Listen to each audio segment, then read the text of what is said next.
ឃើញស្អាតតែដៃឲ្យខាងខាងតាណាគេកំត្រទៅឆលាក់តែដៃមួយណាគេកំត្រ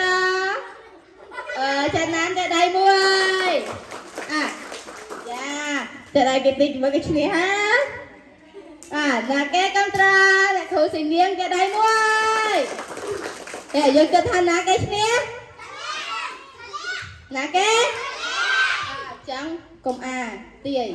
ពេលហាមិនឲ្យមើលមនុស្សតែសបកក្រៅឯណាចាស់រាប់ដល់គ្នា1 2